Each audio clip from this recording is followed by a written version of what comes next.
Now to the other big story of the day. New documents showing the Justice Department investigating a potential bribery scheme at the highest levels of government, an alleged offer to trade political contributions for a presidential pardon. There's still a lot we don't know, including who is allegedly trying to secure the pardon or who the pardon was for. That's because all the names are redacted, along with at least 8 full pages of the 18-page order. Take a look at that. A Justice Department official told NBC News that no government official is or was a subject or target of the investigation, but it adds even more intrigue to the question of who the president may pardon in his final days.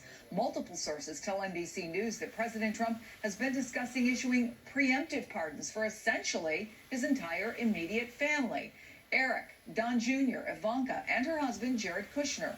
Rudy Giuliani is also on that list. A source argues none of this is because Trump thinks anyone broke the law, only because he feels, quote, embattled. The White House has not yet commented. And all this comes as the president's attempts to change the election results continue to go nowhere. On Tuesday, one of the Trump's closest allies, Attorney General Bill Barr, told the AP that the Justice Department has uncovered no evidence of widespread voter fraud, certainly not on a scale that would change the outcome. And no evidence has been presented in court either, in spite of the president's wild and unfounded allegations.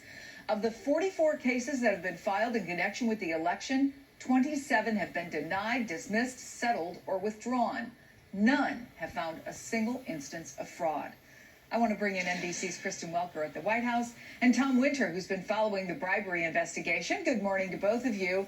Kristen, talk to me about what we know about the president's state of mind, particularly this idea that he could start issuing preemptive pardons for his family.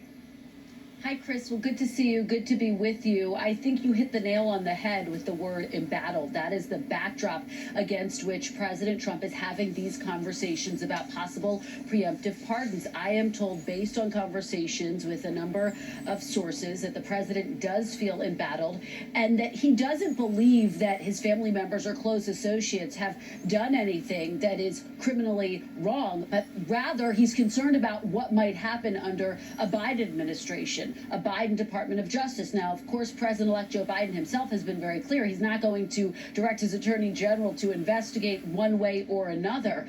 But again, this is the backdrop against which President Trump is having some of these conversations about possible preemptive pardons for family members, and even, according to one source, Rudy Giuliani. Now, Rudy Giuliani telling NBC News that he's not had these conversations with the president. He calls that 100% a lie. It is worth noting, though, President Trump did recently pardon Michael Flynn, his first national security advisor, who was accused of lying about his interactions with the Russian ambassador. So that happening in just days. So we know that the discussion of pardons is growing against this backdrop of the president actually issuing pardons. It continues to be a close focus here for those inside and outside of the White House, Chris.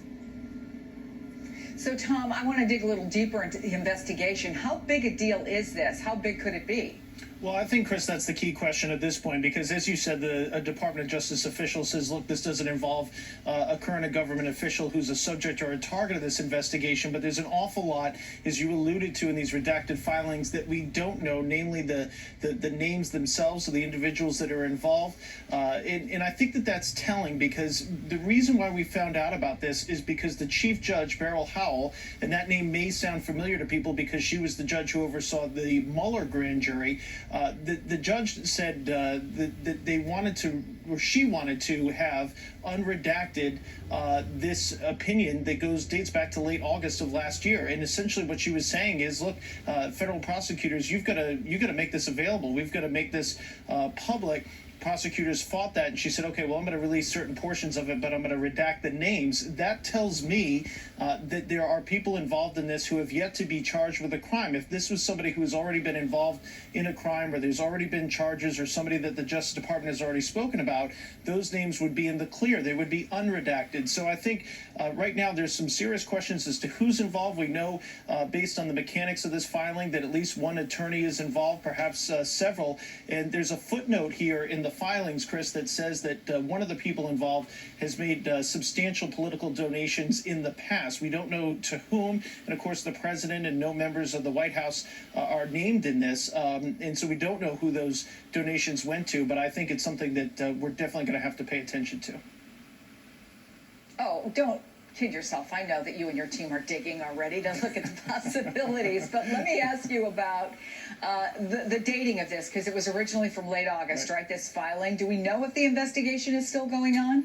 Right, so there's indications that it still is going on, because there was a status report that was due leading up to the unsealing or in the somewhat unredacted copy of this order that was placed and made public yesterday. So this is something that is still active. If it was closed, if people had already been charged, again, I think all of this would have become public already, that the names would have already have become public already. So I think, Chris, when we look at this, there's a lot of indication here that this is something that is still being actively looked at, and I think that that's important. Another component of this is that this investigation was born out of another investigation. We don't know anything about that investigation. This was something that investigators stumbled upon once they were able to get a search warrant completed. So I think that there's still some more questions as far as how this all came about, and do we even know about that initial investigation. So yeah, I think this is still something that's ongoing. Okay, Tom Winter, Kristen Welker, thank you guys. And right now I'm joined by former U.S. Attorney and FBI official Chuck Rosenberg, whose podcast, The Oath, drops its new season today wherever you get your podcasts. Yamiche Alcindor is White House correspondent for the PBS NewsHour. Good morning to both of you. So, Chuck, as you read this heavily redacted filing, what does it tell you and what doesn't it? Well, first, I think Tom Winter is right. It's very likely an ongoing investigation, which is why it's so heavily redacted. But second, Chris, I think it's important for your viewers to understand what the judge is doing and what this document is.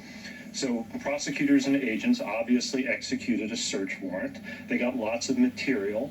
They were concerned that some of that material might be privileged, attorney-client material. And so you set up two teams when that happens. You have an investigative team and you have a filter team. And they work side by side, but not together. There's a wall between them. And the filter team looks at the stuff they got and decides whether or not it can go over to the investigative team. And if it's privileged or you have a concern about it, you go to a federal judge. In this case, you ask her, Your Honor, can we give the investigative team this stuff that we, the filter team, are looking at? That's what this document is all about. And the judge said, yes, you can, because some of it is not privileged. Long, complicated explanation to say this is not a charging document. We don't know who did what. We don't know if White House officials were in any way complicit. We're told that they are not. It might have been two low-level knuckleheads, the technical legal term, who decided that they would try and bribe somebody to get a pardon, and that when White House officials were approached, they just told those fellas to get lost. All of that will be revealed, but right now all we know is that there's an ongoing investigation, and the judge said that the filter team could give some of the attorney-client material to the investigative team.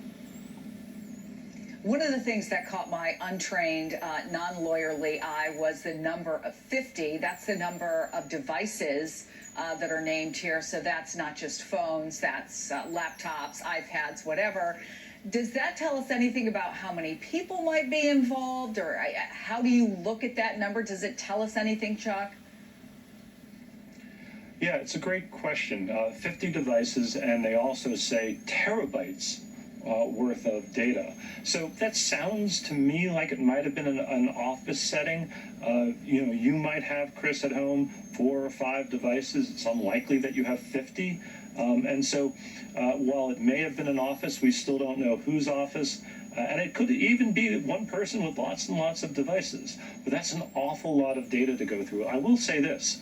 Law enforcement encounters tons of data, terabytes of data, all the time now, because all of our lives are on digital devices. And so it's not unusual, but it is a lot. Yeah, I do have trouble. Anyone who knows me knows handling the 4 devices I do own. Yamiche, I want to talk a little bit more about pardons beyond what Kristen was talking about, that the president has talked about pardoning his whole family and Rudy Giuliani. Look, it's not unprecedented for presidents to do what might be considered sort of personal pardons, but preemptive pardons are a different thing. What's going on here? What are you hearing? What I'm hearing is that the president is looking at the Democrats and thinking through how they could go after him and his family. Now, the president has made a pretty big deal of the fact that he thought that Attorney General Bill Barr and the Justice Department should be going after Hillary Clinton, should be going after President Obama, former President Obama. So in his mind, he's thinking maybe the Biden administration is going to operate like the Trump administration was hoping to do, which is looking at all these different political opponents as criminals and trying to pursue legal action against them. So I think in some ways it's a little bit of paranoia on the president's side because of the way that he thinks about the Justice Department. I think the other thing is, of course, that there is a number of legal challenges that the president is going to face. Some of them might include his children. We know that there's New York State looking into the Trump organization. There's defamation suits being pending. So I think the president is also looking at his own future and wondering whether or not he should be trying to protect himself preemptively, because he knows as soon as he steps out of the White House, he still has a world of legal issues to deal with. So in some ways, this shows you the president possibly being protective. Of course, there are critics of the president who say maybe this is the president getting ready because he knows that he's done some of the things that are wrong, that maybe him and his children are involved in some sort of conspiracy. That, of course, is all speculation from critics of the president, but it has a lot of people thinking in Washington, D.C. about the fact that the president is thinking that his children need the protection of a pardon in order to not face criminal charges. Yeah, always worth reminding folks that even a presidential pardon doesn't stop state prosecutors from filing charges if they decide to do so. Yamiche, since you mentioned Bill Barr, I want to ask you about any reaction you're hearing to him saying there's no evidence of widespread fraud. In fact, you tweeted that one Trump ally told you Barr has been, quote, a total failure, because I was curious about that. I mean, he has been one of Trump's staunchest allies. It's remarkable to see how many of Trump's allies, President Trump's allies, have turned so quickly on Attorney General Bill Barr. He has angered so many people simply by telling the truth, which is, of course, that the election was not rigged, that there is no large-scale voter fraud that would have changed the outcome of this election, with, of course, Joe Biden being the projected winner of this election.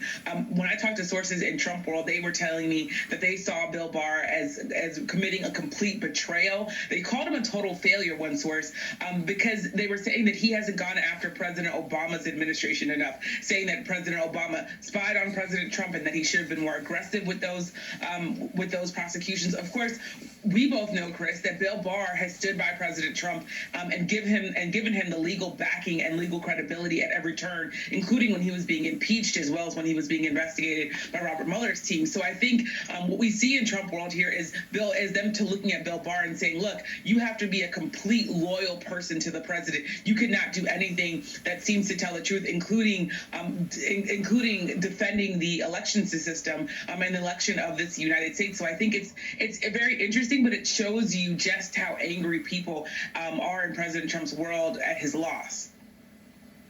Yeah, Yamiche Center, always great to see you. Chuck Rosenberg again. The podcast starts a second season. People should listen to it. The Oath. Coming up, as AG Barr says there was no widespread fraud, this message from a Georgia election official. Someone's going to get hurt, someone's going to get shot, someone's going to get killed. And it's not right.